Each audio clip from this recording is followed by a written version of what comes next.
I swear to God, I put my hand out and went, what? Something to do with what is the song "The Sentinel" about?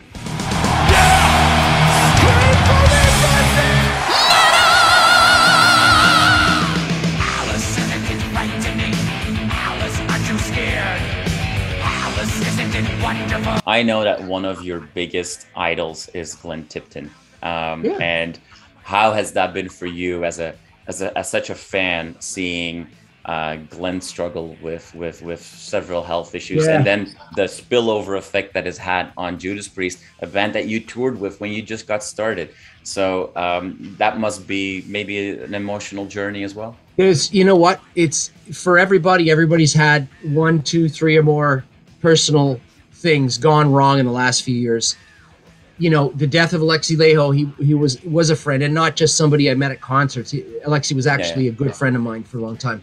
And then there was Eddie Van Halen, was like my musical father. I never met him, but it was something about him that just, I never could play like him. I never wanted to even try, because there is no one like him. And Steve Vai and everybody else will tell you the same thing. Mom, Steen, everybody.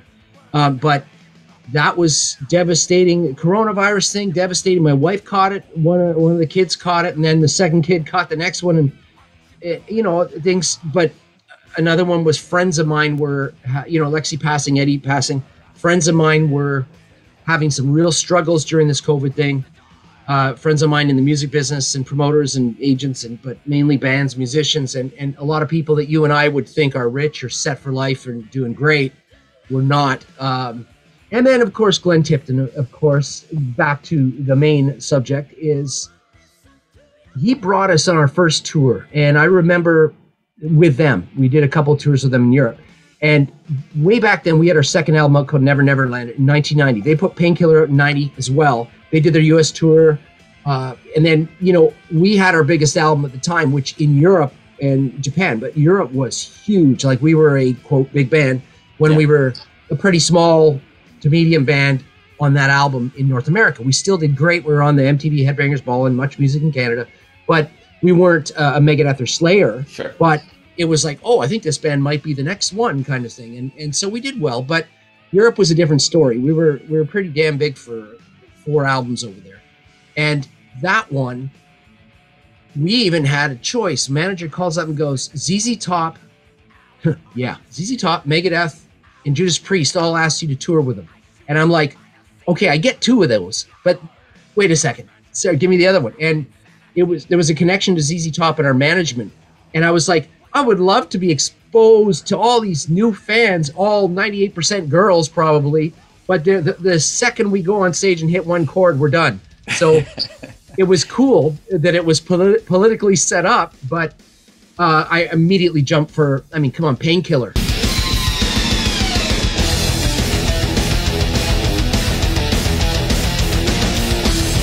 Anybody right there knew that Rust in Peace and Painkiller, okay, that's a tie right there, because those are the two most classic albums from both bands, kind of. But you got to go with the Priest, because they were there first. So it turns out the unknown band at the time in Europe was called Pantera, and Rob Halford got to pick that band, but the main support was picked by, you know, tour agents, and the band had a say and all this stuff. Turns out Glenn Tipton picked it. Nice. So that was a huge deal for me. And I was a kid. I was in my 20s, early 20s.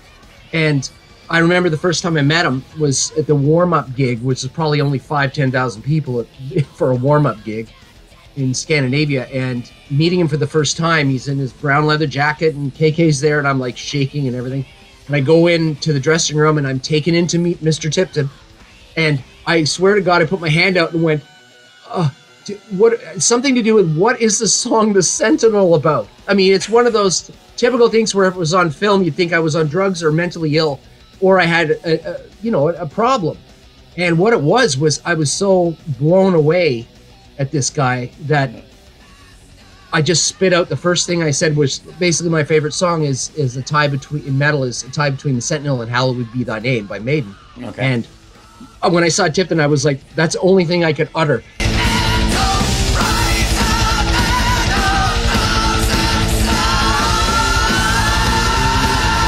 So he looked at me, and I remember him not thinking, oh, what, this kid's a big fan. He probably looked at me like, what a weirdo. But he's the one that got us on there. And the unknown act, Pantera, had to leave halfway through the tour in Paris because the singer was this guy in shorts with tattoos and a funny shaven hair thing, almost looked punk, a bit of Henry Rollins, a bit of Faith No More in there. And he was putting his middle finger up at the crowd and throwing drinks out and swearing at them and cursing at them. And at that time, you did not do that. This was 1991. Yeah. And you did not do that to the traditional heavy metal crowd from Europe. That was such an insult. And they left. They got booed some nights and was whatever. And we, of course, were thinking, we're Annihilator. We're us and Priest are the guys. We're doing the rest of the tour with the boys, and we're getting our sets extended and that. And of course, a few years later, Pantera came over and took over everybody, including Priest and us, and became one of the most amazing bands in history.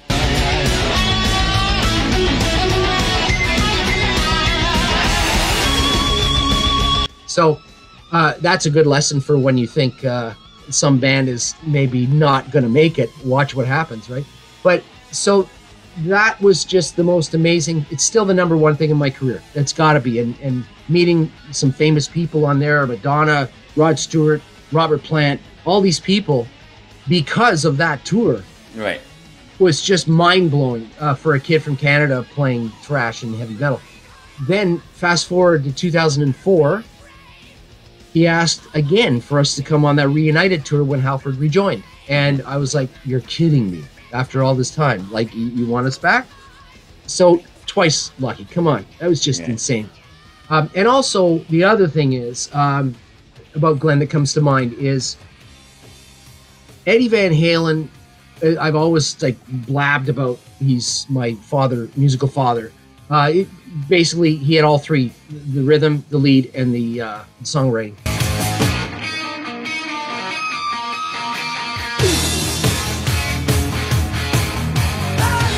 And he had all three of those at such an innovative and creative and genius level that, you know, of course, even Vi, Satriani, Mopsy, everybody knows who the king is. We all know that in the business.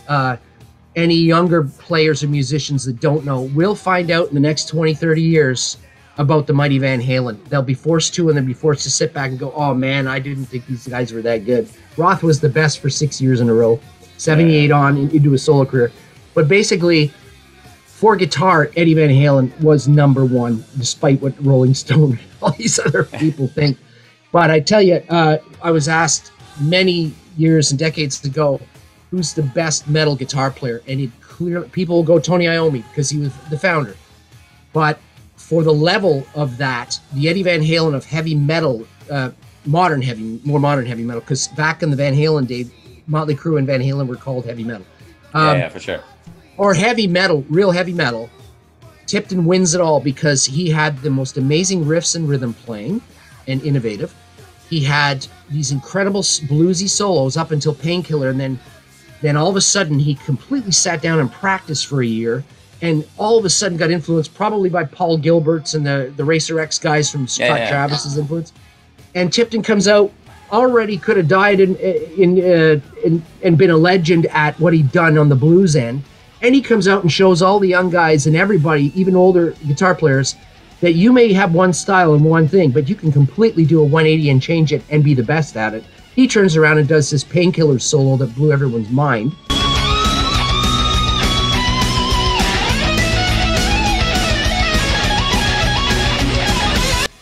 Songs, riffs, and leads. So he's my number one guy for heavy metal, and Eddie's my number one guy, period, for this stuff.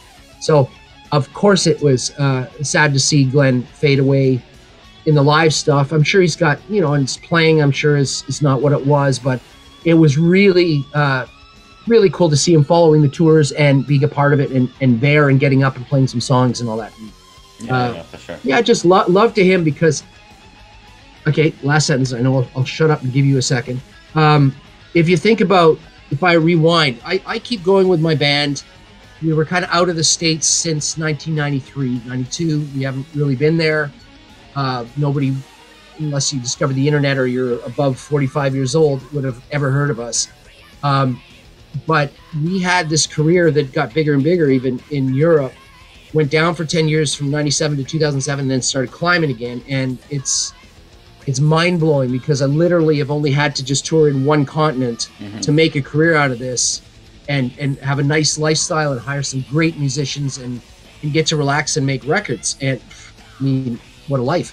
But it's like, if I think about it, my first writing partner, the guy that I co-founded the band in December 1984, John Bates, he co-wrote Alison Hell with me. That was a key. Randy Rampage, the singer on the actual Alison Hell, was a key. Neverland, the album itself, the three guys on there, me and the drummer Ray and Coburn on singing, that was a career-making thing.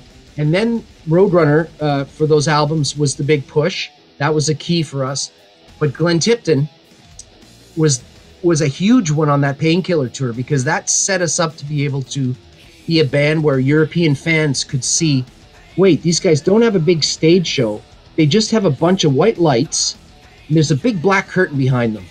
They get this crappy backdrop. And we did it. We basically did a baby AC/DC. We came out there with no stage show. Yeah. And that entire stadium in our big arena tour, we rocked the place. And that was because those guys brought us out and Glenn brought us out. It was amazing. And they treated us amazing. It was incredible. Yeah. Anyway. And I don't have to believe what you say. I lived through that, you know, as a teenager in Belgium. The Annihilator logo was one of the logos that I would be like, you know, drawing during class when I was dreaming away and stuff like that. Awesome. Awesome.